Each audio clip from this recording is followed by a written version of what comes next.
friends, today we are going to study eukaryotic nucleotide excision repair pathway. ठीक है, तो excision repair pathway में दो हैं, base excision repair and nucleotide excision repair. तो पहले हम ये देखेंगे. तो ये जो रिपेयर सिस्टम है ये स्टडी किया गया था, एक हेरिडेटरी डिसऑर्डर है, that is xeroderma pigmentosum. It's a recessive disease, एक स्किन डिसऑर्डर है जिसमें बहुत person is very much sensitive to sunlight. ठीक है, तो इसमें क्या होता है, मोस्टली जो आपके ड्यू टू यूवी रेज जो पिरामिडल डाइमर बनते हैं और बहुत सारे बल्कि एडक्ट्स बनते हैं, वो रिपेयर नहीं हो पाते हैं in this disease because all the repair proteins in this pathway they are damaged. Okay, so एक वर्ड होता है यहाँ पे, लेशन एंड बल्कि एडिक्ट. ठीक है, लेशन जो होता है इट इज़ एनी डैमेज, कोई बेस वहाँ पे मिसमैच हो, कोई बेस रिमूव हो गया हो, कुछ भी डैमेज हो, उसे हम लेशन कहते हैं. बट बल्कि एडिक्ट जब भी वर्ड आएगा इट मीन्स टू से डीएनए में कोई भी कार्सिनोजेनिक मॉलिक्यूल अटैच्ड है. ठीक है, तो bulky adduct is a form of lesion. ठीक है, तो इस रिपेयर पाथवे में जो है टोटल 8 जीन इन्वॉल्व होती हैं, क्योंकि ये ज़ीरोडर्मा पिगमेंटोसम में स्टडी किया गया था, इसलिए इसके सारे जीन के नाम एक्सपीस हैं, XPA to XPG. ठीक है, तो इस रिपेयर पाथवे में जो इनिशिएशन स्टेप है ना, वो दो तरीके की हो सकती है. बाकी दोनों पाथवे जो होंगे एक कॉमन उस पर मर्ज हो जाएंगे. तो यहाँ पे जो एक सबसे पहला है आपका जो न्यूक्लियोटाइड एक्सीशन रिपेयर में होता है, उसको हम बोलते हैं ग्लोबल जीनोम रिपेयर या ग्लोबल जीनोम रिस्पॉन्स, GGNR.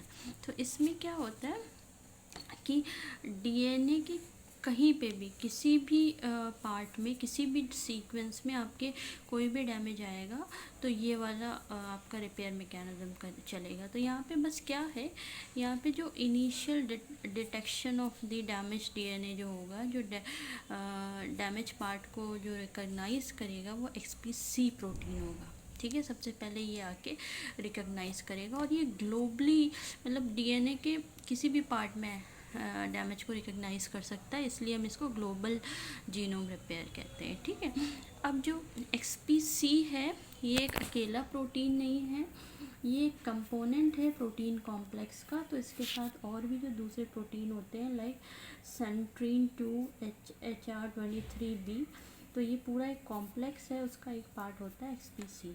ठीक है, तो ये जो भी फॉर एग्जांपल कुछ और एक डैमेज होते हैं जो कि यूवी इंड्यूस्ड डैमेज होते हैं.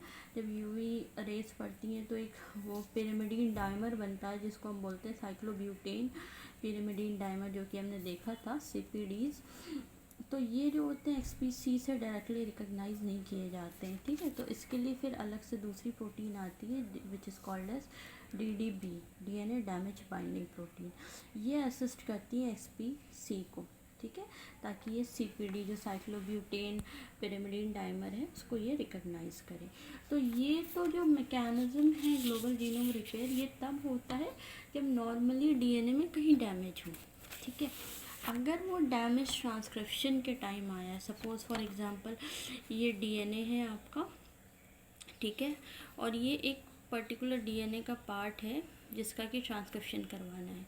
ठीक है, अब यहाँ पे क्या होगा, आपके RNA पॉलीमरेज आएंगे और यहाँ से ट्रांसक्रिप्शन शुरू करेंगे. ठीक है, ट्रांसक्रिप्शन शुरू करेंगे तो जैसे ही वो यहाँ पे अगर कोई डैमेज दिखेगा तो RNA पॉलीमरेज स्टॉल कर जाएंगे. ठीक है, तो उस टाइम जो रिपेयर मैकेनिज्म चलता है उसको हम बोलते हैं ट्रांसक्रिप्शन कपल्ड रिपेयर. ठीक है, तो ये भी एक न्यूक्लियोटाइड एक्सीशन रिपेयर मैकेनिज्म है, बट ये ट्रांसक्रिप्शन के टाइम पे होता है. तो यहाँ पे जो है ये डैमेज्ड डीएनए जो सीक्वेंसेस है उसको XPC नहीं रिकॉग्नाइज करेंगे जो यहाँ पे कर रहे थे.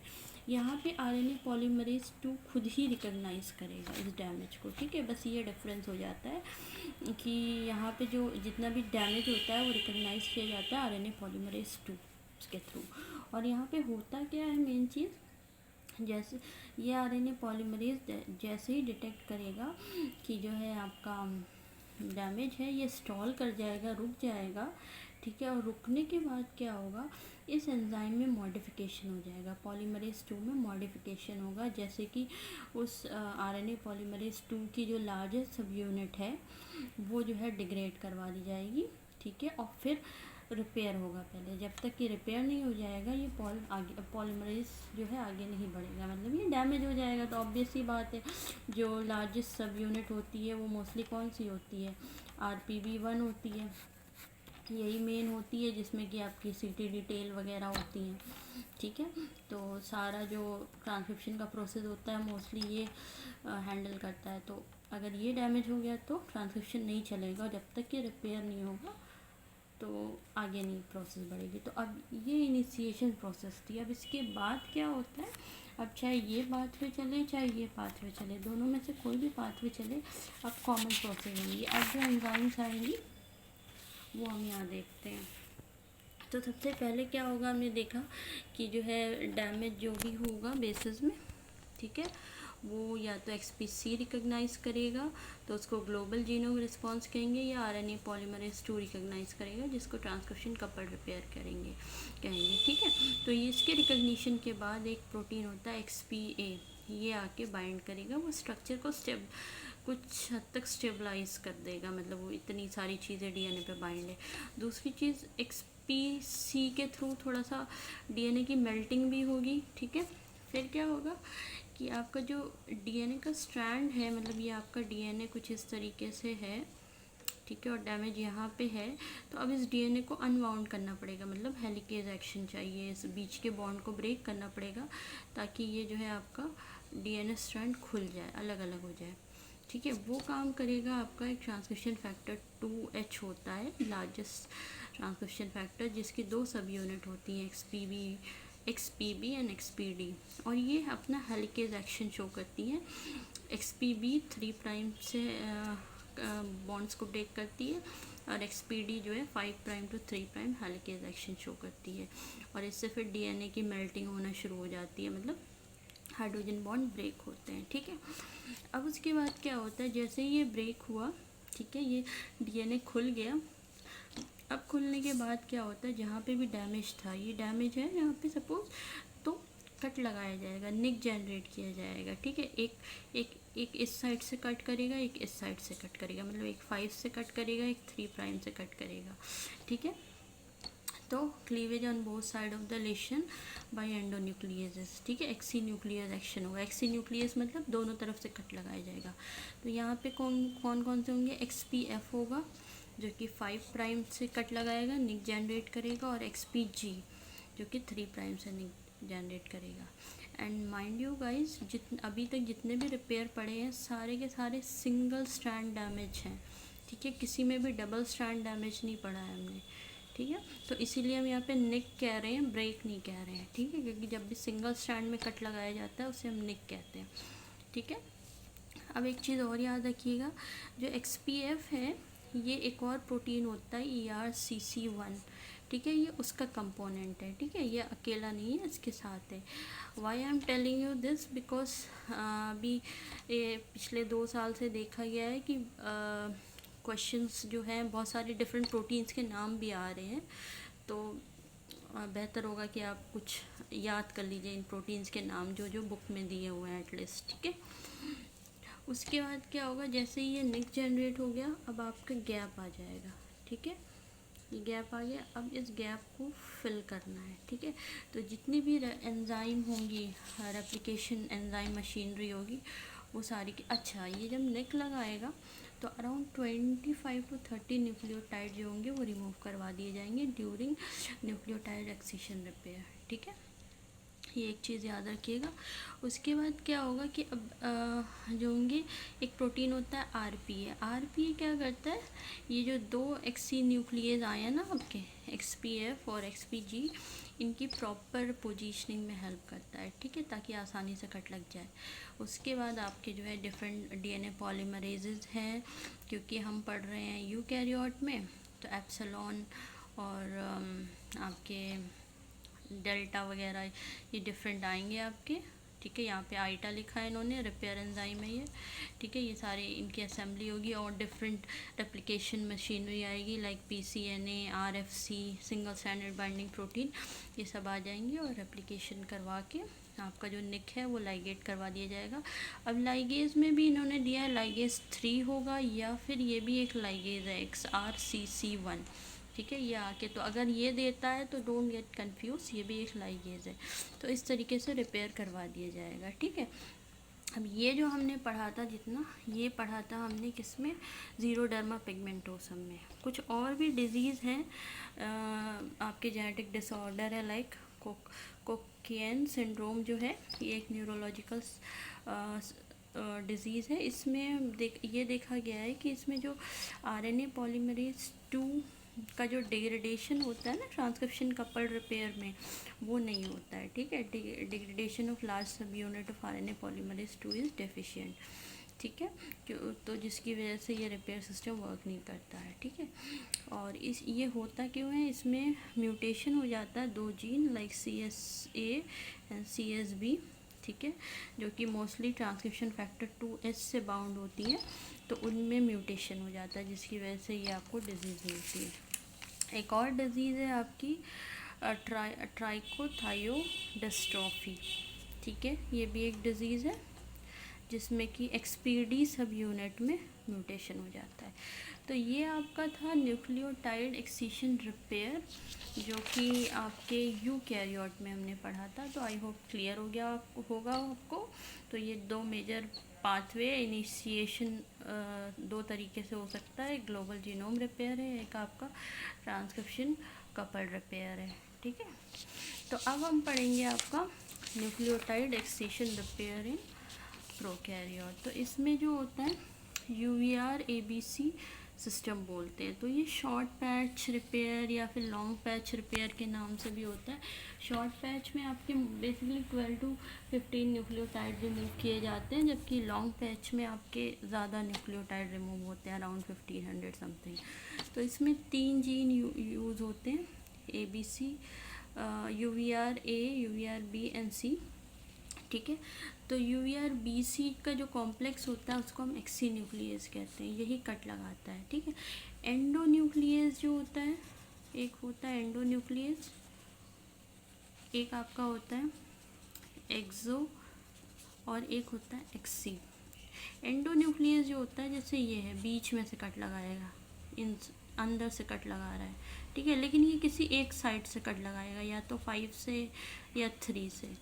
एक्सोन्यूक्लियस एंड से कट लगाता है, ठीक है, ये भी एक तरफ से लगाएगा, लेकिन एक्सी न्यूक्लियस में दोनों तरफ से कट लगेगा, ठीक है। तो ये डिफरेंस है। तो यहाँ पे भी क्या होता है, आपके डायमर बन गए हैं, ठीक है।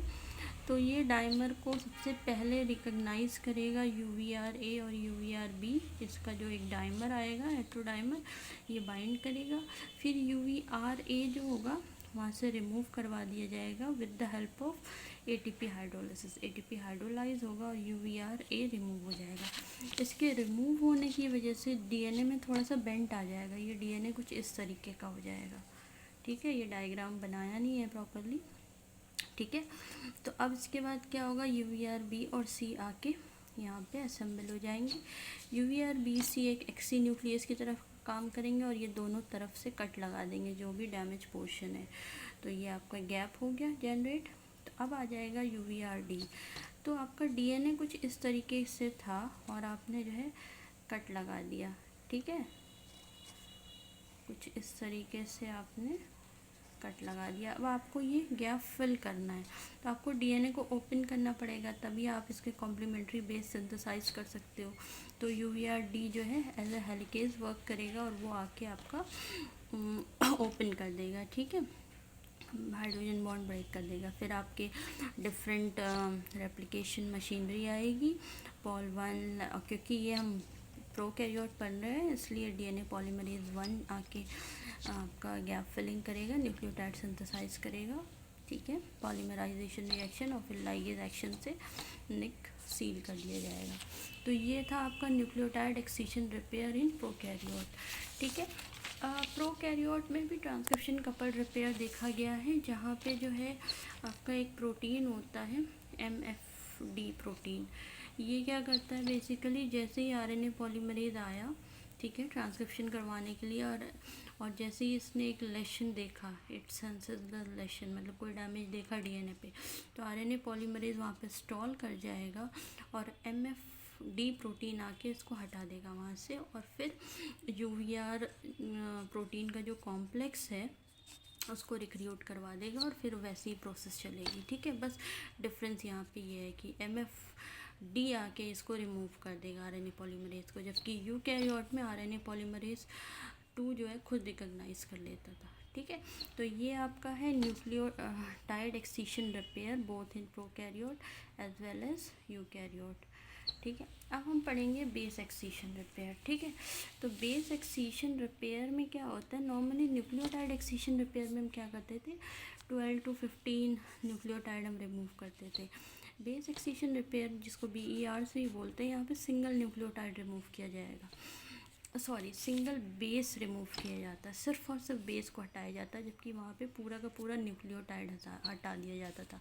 जैसे अगर आप ये देखोगे, ये complex phosphate sugar plus base, ये न्यूक्लियोटाइड है, तो न्यूक्लियोटाइड एक्सीशन रिपेयर में ये पूरा का पूरा रिमूव किया जाता है, जबकि बेस एक्सीशन रिपेयर में आपके एंजाइम होते हैं DNA ग्लाइकोसाइलेजेस। ये क्या करते हैं, ये एन ग्लाइकोसिडिक बॉन्ड इसको ब्रेक करते हैं, जो कि बेस और शुगर के बीच में होता है। तो इससे क्या होता है, आपका बेस अलग हो जाता है और शुगर और फॉस्फेट बन जाता है सिर्फ।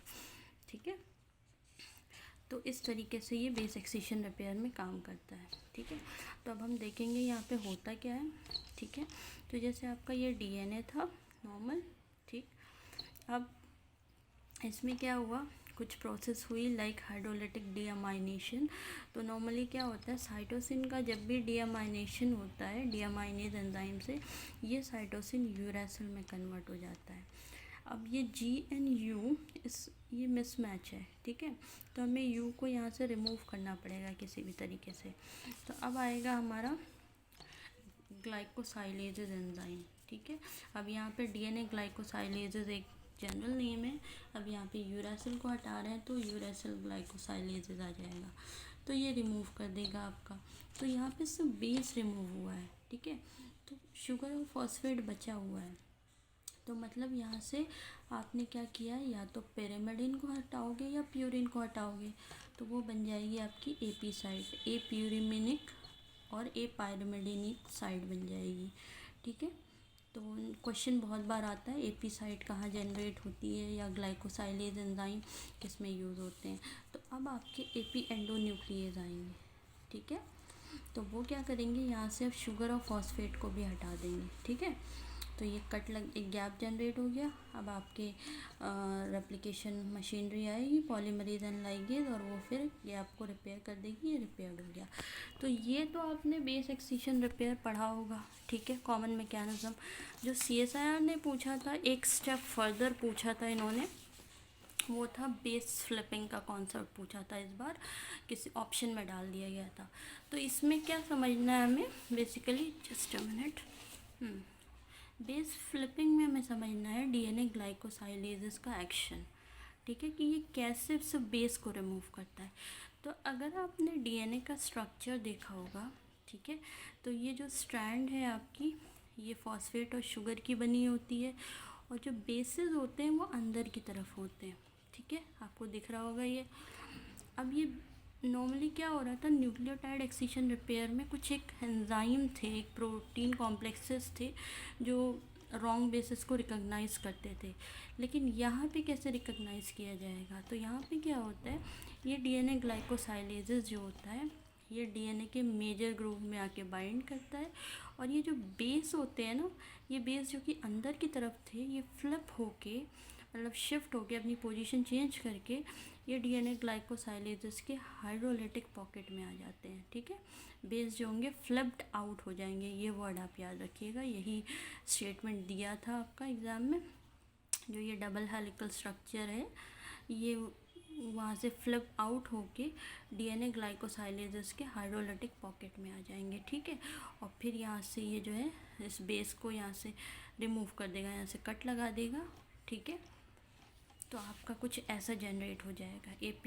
एपी साइड जो है ये इस तरीके की हो जाएगी। बेस निकल गया आपका, सिर्फ ये बचा। अब एंडोन्यूक्लियेजेस आएंगे, इसको भी कट कर देंगे, तो आपका जो स्ट्रक्चर होगा कुछ इस तरीके का हो जाएगा। तो फिर बाकी के आपके रेप्लिकेशन एंजाइम आएंगे, वो फुल इस गैप को फिल कर देंगे। ठीक है, तो ये बेस फ्लिपिंग का कॉन्सेप्ट था यहाँ पे। तो जैसे यहाँ पे हमने यूरासिल का एग्जांपल लिया था, तो यूरासिल बेस जो होता है फ्लिप आउट हो जाता है into the glycosylase active pocket where it is remove from DNA strand. ठीक है, तो ये एक चीज़ याद रखिएगा, ये पूछा था ये कॉन्सेप्ट।